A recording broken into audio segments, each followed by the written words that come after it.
Hi guys, and welcome to another episode of iRacing.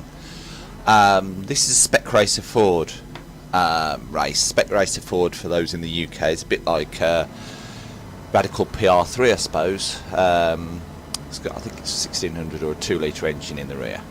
But anyway, this starts the race. It's an 18-lap race around Donington Park, and that's part of the reason I've done this replay. Is I actually marshal at this track in real life. I'm not going to marshal in there this weekend. They've got a bike event on, which I just needed a break, to be honest, although I do love bikes and I do want to get involved with the bike side of things, but not this weekend. Anyway, this starts the race. The leader's just spun off at Old Hairpin, and I'm going two abreast with I'm not sure what number that is. I can't see the number from here. He cut me up. I then accidentally cut up the 11, which is David Bajner, who qualified in third. I qualified fourth. The number 9 is the white car. That's Michael, and he qualified second. We could see Anze in the background there, number 1. He's coming through quite quickly. Now, I'm doing this, the vocals, the commentary, choosing the cameras, so I'm changing the cameras. I can't, and now I'm diving inside into the chicane to take the lead at the end of lap 1. I did not expect to be able to pull that pass off, but because I came back from a hell of a long way back, I'm now under pressure from all over, but I'm keeping a tight line up towards Redgate. Yeah, didn't expect this race to turn out the way it did, but I'm not complaining. So Nige just run wide at the end of Redgate. But yeah, I'm doing the recording from chase camera, so you could see when things get tight, as they did at the start of the race. You saw me coming down through Craner, two abreast, and finishing moves. After several corners, two abreast, which is quite often how I end up racing. Number 9's just spun in Old Hairpin. I am tentative through Old Hairpin, but I didn't spin there. So you got two ways of racing. Do you want to run flat out through corners like Old Hairpin, which are an absolute nightmare to get right, or get consistent, or maybe even lose a second on the run up to McLean's but never crash? I chose the latter.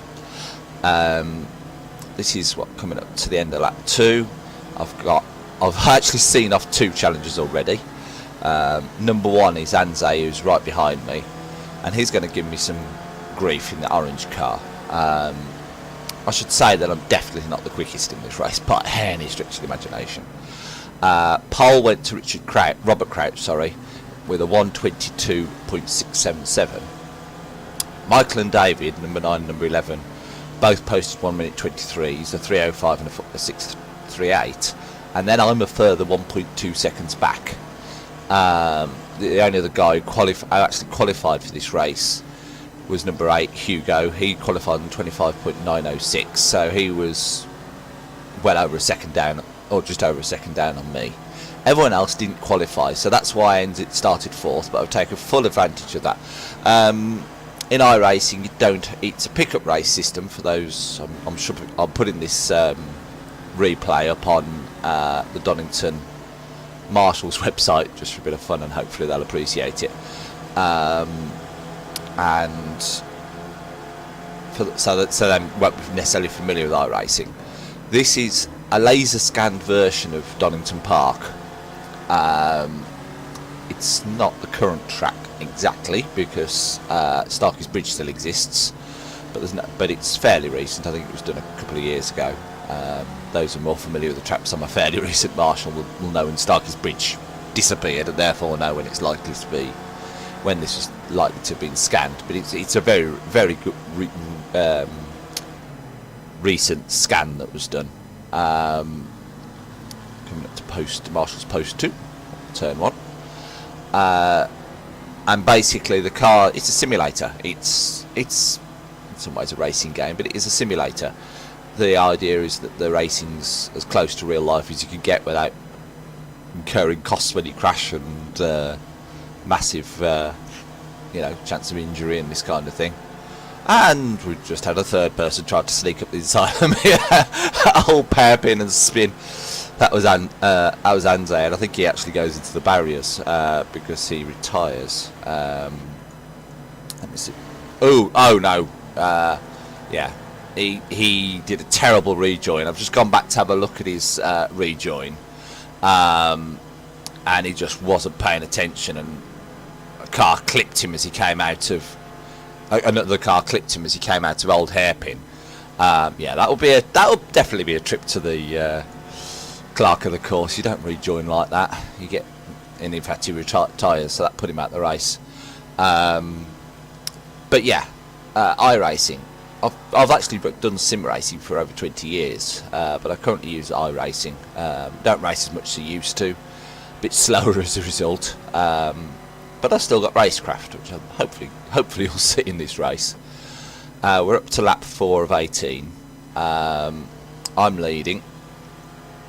The car in second place is a guy called Charlie, who actually started right at the back of the grid, so he's made good progress.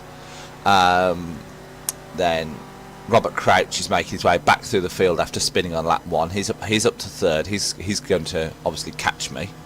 Well, I say obviously. Chances are he'll catch me. The guy who qualified behind me is then in fourth. Fifth is a guy called Thomas Futh. And as I was looking at that, number 2, which is Matt Edwards, and number 4, Paul Anthony Howard, just span in, I think it was Redgate. Yeah, in Redgate, tried to sneak up the inside, and they pirouetted, so they've swapped places and have dropped back to 8th and 9th.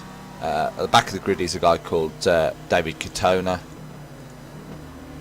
and then you got Michael Smith, was in 8th, but he's moved up a couple, and Matthias Butcher was in 9th, and he's moved up a couple with that spin.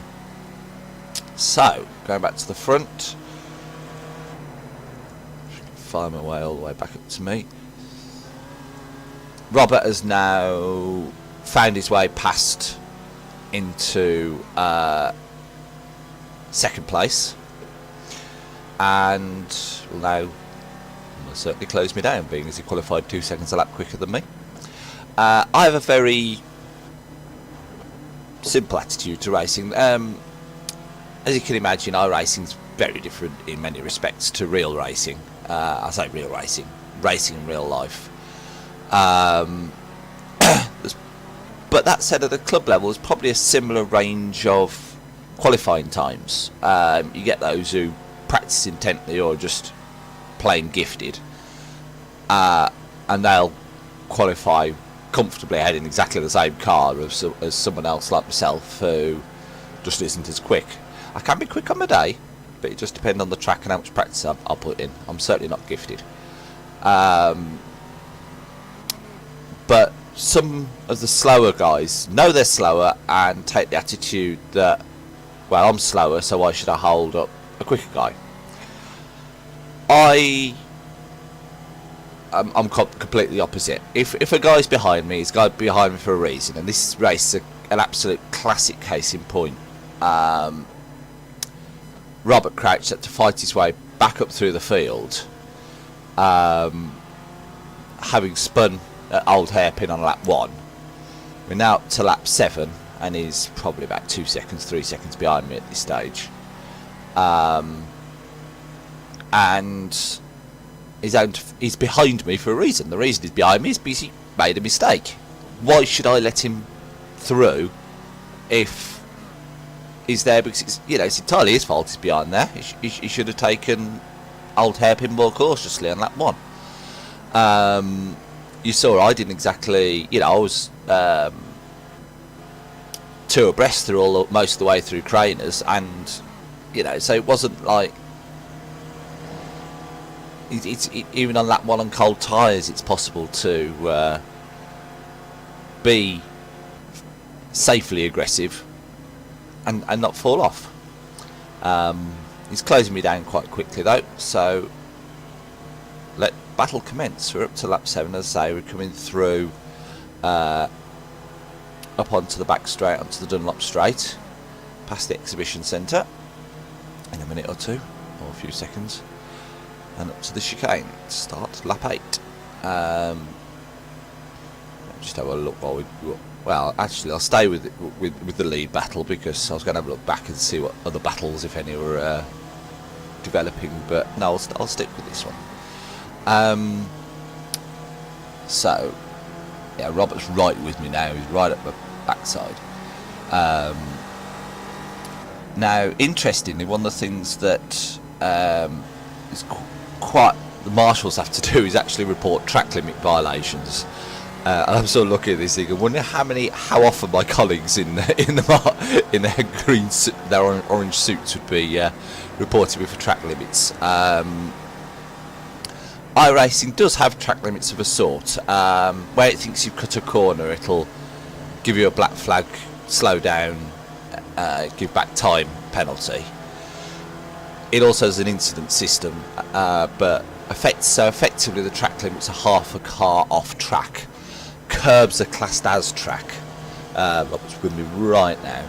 He's right at the back of me as we come up to Copies, across the back of the airport. For those who don't know, there's an airport at that right at the end of that on the left as you're coming up to Copies.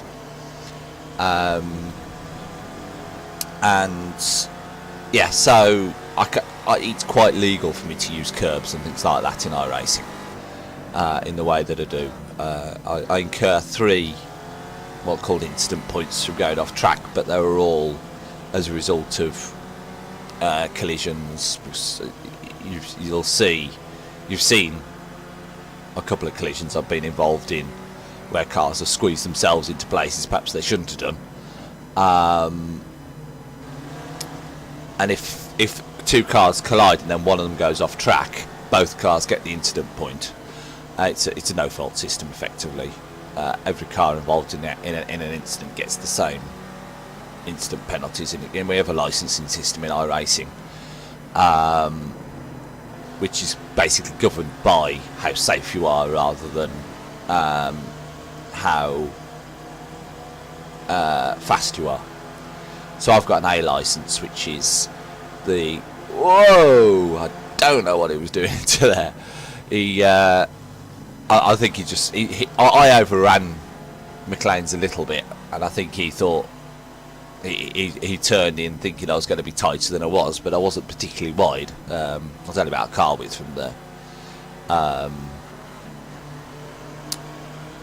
apex, so that's dropped him back a little bit, but he'll be back again soon.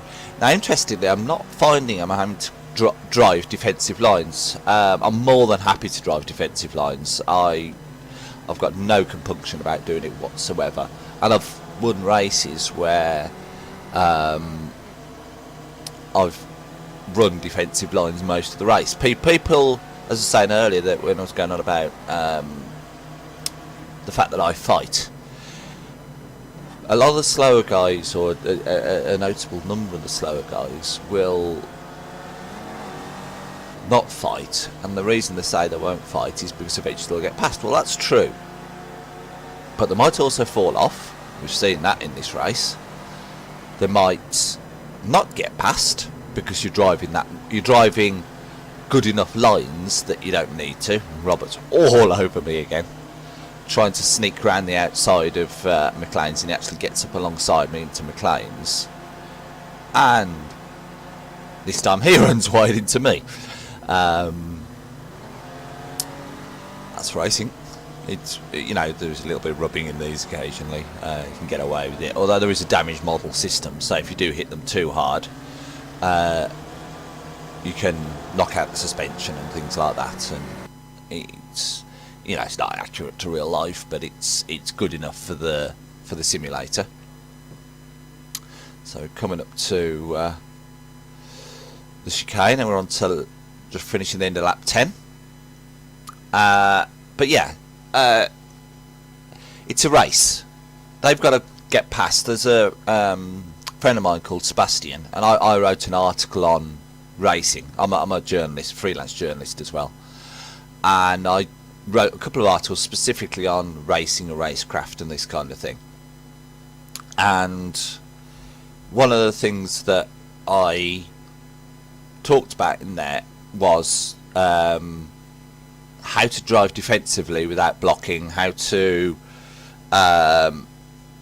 make it hard for people to pass. And there's two reasons why two, I don't know, count them when I've finished. Why I do race hard is, one, because it's fun. I mean, that's the biggest thing, it's fun. And I think that's the main reason. It's because if you just let people past, it's no fun. You may as well just drive around with the cars on the track. And that's the main reason. The number of times I've had guys pass me partway through a race say, wow, that was fun, really enjoyed that. I think we're just coming up to an unfortunate collision now. Now, I've gone deliberately wide into the chicane, and for some reason Robert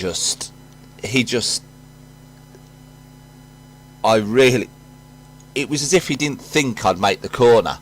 I think he possibly thought I was overshooting, but I wasn't. I was basically giving him room, but obviously I've still got to turn in and hit the apex of the second half of the chicane. He took a normal line, bumps into me, and drops back.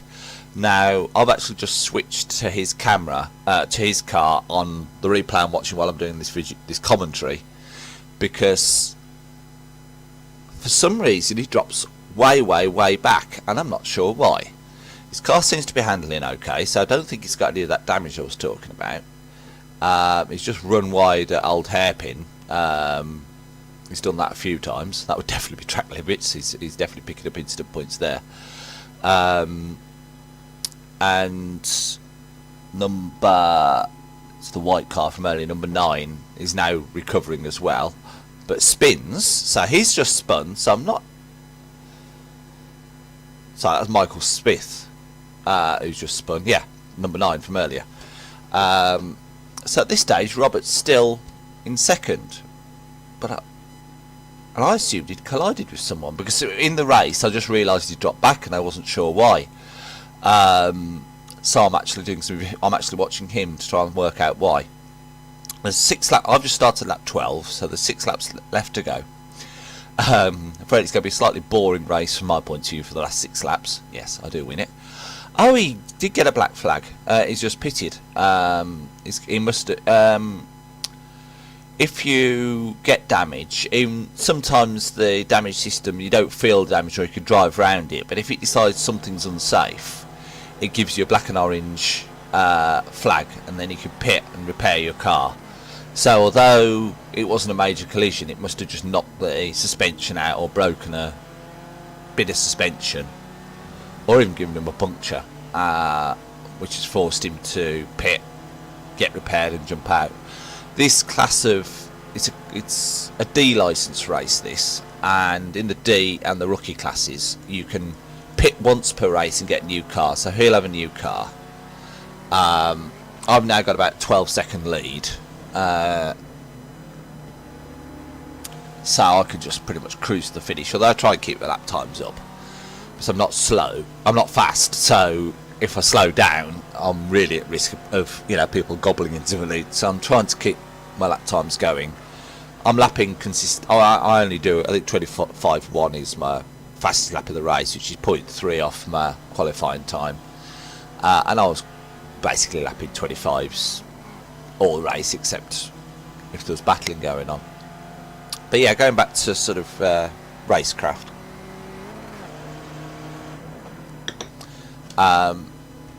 yeah, it's fun. If you're battling hard for a position and you're doing it fairly and clean and you go 2 abreast of the corners, it is just amazing fun. So why just give up a place? They're behind you for a reason. Make it creative. And as Sebastian said, I knew he enjoyed racing with me, so I sort of interviewed him as part of my article. I said, racing me is just brilliant, because you know that she's not going to just let you past, and you know you're going to have to get creative to get past. And if someone's creative and they get past me, fair play to them. I've got no problems with that at all, because that's what racing is. You know, if you get creative and you get past me, you go. Fair play. But I'll have enjoyed it, and that's the important thing. And invariably, when you do fight, I think you'll always finish, as long as you don't, you know, something doesn't go badly wrong and you collide or something like that. You will always finish higher up than if you just let cars past, because you're invariably something's going to happen behind you. It nearly always does. It's very rare. Say if you've got 4 cars behind you, and just in overtaking to the chicane. That's no, he overshot the braking.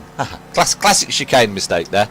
I'm just going back and looking through the race, and David Katona attempted to go inside Charlie, the guy who started last at the chicane, overshot and got a brief slowdown penalty. Actually, he was slow coming out the chicane because he was letting the black flag clear.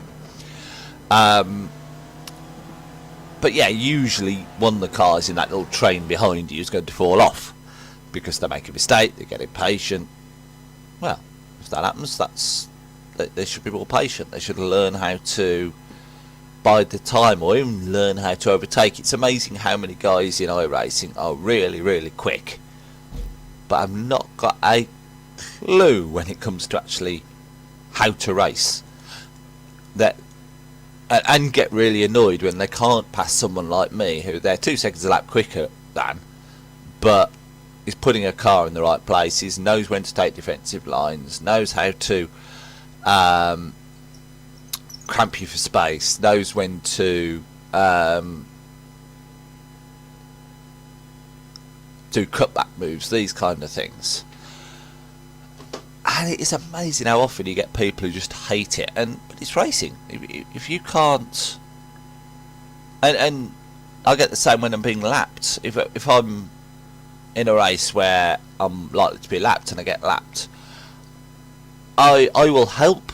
You know, I'll aid a bit with the lapping, but I don't just, unless I'm really damaged and way off the pace. If I'm still got a chance of getting points, or not so much getting points, but getting new places, I will aid them in the passing. But all the blue flag in the same in real racing is it's an advisory that a faster car is behind you. It's not an advisory you must leap out the way right now.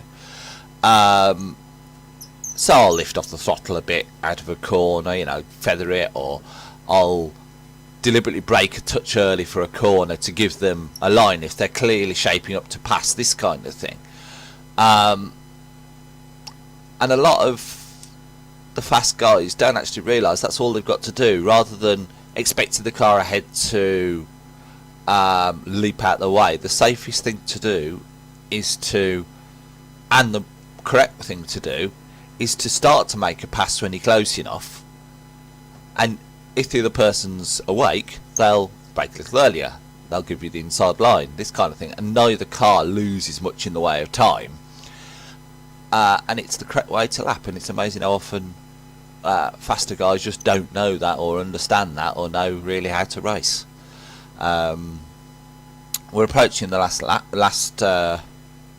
I should also add, this is the first time I've actually raced Donington. Donington was released on iRacing how long ago? 3 or 4 weeks ago, and I've done some practice on it, but this is the first official race I've actually run on Donington Park, and I won it, which I think is kind of cool. Didn't expect to win it. Should add there's a split system, so this is the lower split, so, and I am at that level where I should, even when I'm running slowish, I should be podium most races in the lower splits. And we're coming through to start the last lap. Yeah, so there's a split system, so basically what that's based on, I think, called your I rating, which is speed performance based. basically the way that iRacing works is there are races going off in this series every 2 hours throughout the week. If you fancy racing, you literally register a race, and there's no cap on the number of cars that can enter. So obviously if they get 60 cars entering, well, you can't fit 60 cars around a lot of the tracks. They haven't got enough pit slots, all this kind of thing. The grid's not big enough. So they have what's called a split system, and basically they take the fastest guys, that's not the fastest qualifiers, that's the guys with the highest I rating, put them in the top split, then the next lot in the middle split, the next lot, etc. And this is the bottom of 2 splits, so there's a top split race and there's a bottom split race.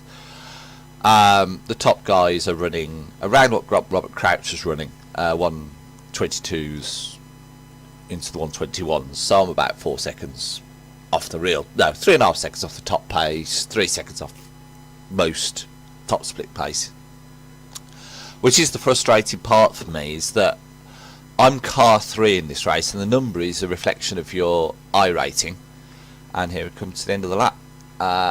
And so I was very close to top split, and I'd have just trundled around at the back of a top split race. So I've won this race, but I'd have struggled in the top split race. So I prefer large fields, which is more chance of an actual race. And then I pull off into Redgate. Anyway, hope you enjoyed that. That was me enjoying a good win in the SRF. Ta-ra!